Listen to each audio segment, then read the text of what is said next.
Good day everyone, this is Armelina Etraza and today we will be discussing about one of the most important Filipino literary pieces entitled Urbana at Feliza by Modesto de Castro.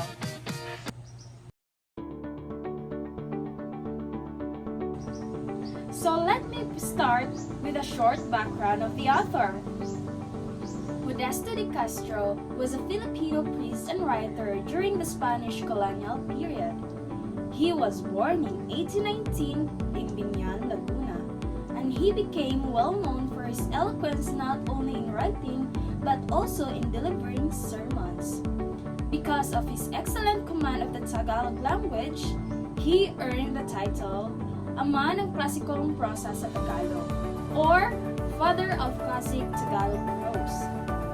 He served as a curate at the Manila Cathedral and later became a parish priest in Naik, Cavite. He was respected for using literature as a tool to teach values, especially to the youth. His most famous work is Urbana at Feliza, first published in 1864. The book became a bestseller in 19th century and was considered the Manual de Urbanidad, or Book of Conduct for Filipinos during that time. Because of the strong moral and religious teachings in the letters, it became one of the most influential moral guidebooks for Filipino families. Now, let's proceed to the background of the literary piece. Urbana at Feliza is written in an epistolary style. When we say epistolary style, this means that the story is told through letters exchanged between the characters, mainly sisters Urbana at Feliza. During the Spanish colonial era, this style was used to teach lessons indirectly, allowing readers to learn through advice, reflections, and experiences written in the letters. In this piece, Modesto de Castro used the sisters' letters to teach Christians values, good manners, proper etiquette, and moral discipline. Because of these lessons, the book gained massive popularity. It was not just literature, it became a moral guide, a book used in schools, families, and communities to teach proper conduct, modesty, and Christian behavior. Before I proceed to the full summary, let me introduce the characters of Urbana at Feliza. First, Urbana. She is the eldest sister who studies in Manila. Her name, Urbana, symbolizes urbanidad or good manners, which reflects the main purpose of the book. Second, Feliza. She is the younger sister who stays in Paumbong, Bulacan. Her name comes from Feliz, a Spanish word meaning happiness. Third, Modesto, the youngest among them, representing honesty, innocence, and purity. Fourth, Amadeo, Feliza's lover and later her husband. The setting of the narrative moves between Manila, where Urbana studies, and Paumbong, Bulacan, where Feliza and Modesto live. The conflict present in the piece revolves mainly around man versus self, because the characters often struggle with choices about morality, discipline, and proper behavior. The major themes of the short story include family, justice, good manners and right conduct, faith and perseverance, devotion, and self-discipline. Let me now give a comprehensive and detailed summary of the literary piece. Urbana at Feliza begins with a heartfelt letter from Urbana, who's studying in Manila, writing to her younger sister Feliza in Paumbong. Through her letter, Urbana describes a simple afternoon filled with a gentle movement of the wind, blooming flowers, and a peaceful environment around her. Her sensitivity and appreciation for nature show her calm personality and strong emotional bond with her family. She expresses how much she misses Feliza, setting the tone is gentle, reflective, and full of moral guidance.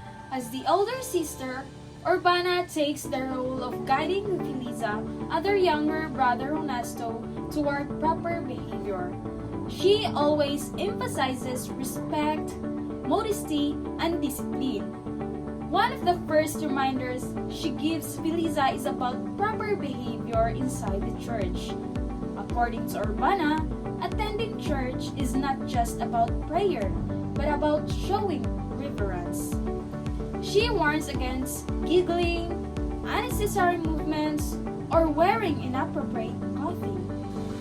She also observes how some women in Manila are careless in church, and she advises Feliza not to imitate them.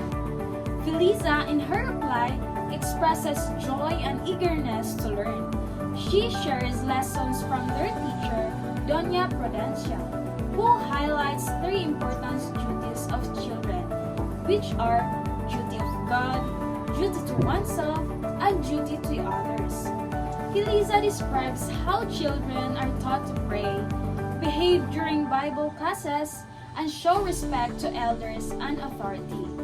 For her, education is not just academics. It is a way of learning to live a moral and disciplined life.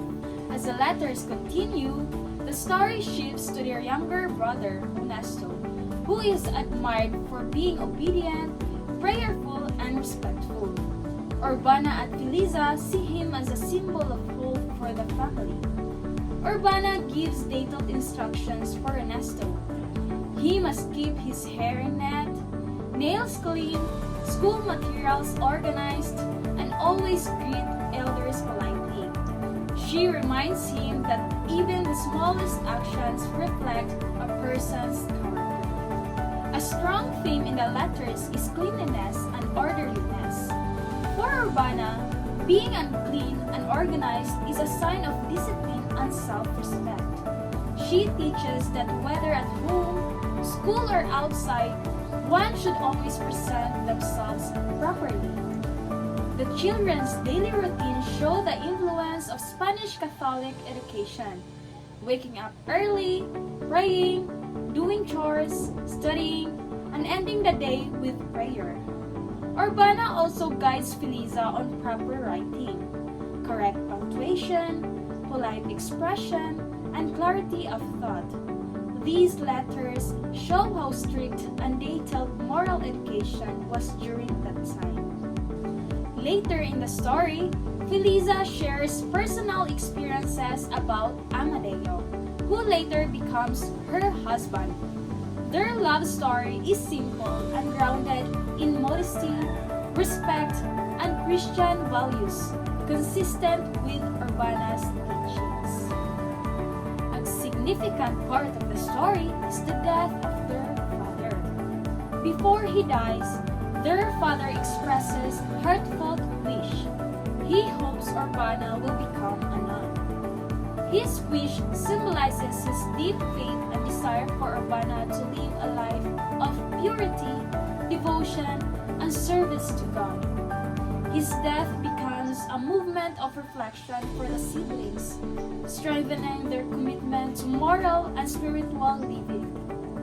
Urbana honors her father's memory by continuing to guide her siblings through her letters with even greater care and devotion. Toward the end, Urbana reflects on how letters are windows to the heart, carrying not just words but feelings, guidance, and love, especially for those far apart. For her, every letter is sacred because it carries the intention to help someone grow into a better person. By the end of the book, Urbana and Feliza embody the ideal Filipino youth of their time: respectful, God-fearing, disciplined, and compassionate. Their letters form a long chain of life lessons that readers can learn from. Because of this, Urbana at Feliza is not just a story. It is a manual of moral conduct, teaching timeless lessons about family, faith, respect, and responsibility. Its impact continues today as it remains a powerful guide on how to live a good and dignified life. And that concludes our discussion on Urbana at Feliza by Modesto de Castro. I hope this presentation helped you understand not only the story itself, but also the deeper values it teaches about family, faith, good manners, and the importance of living a disciplined and meaningful life.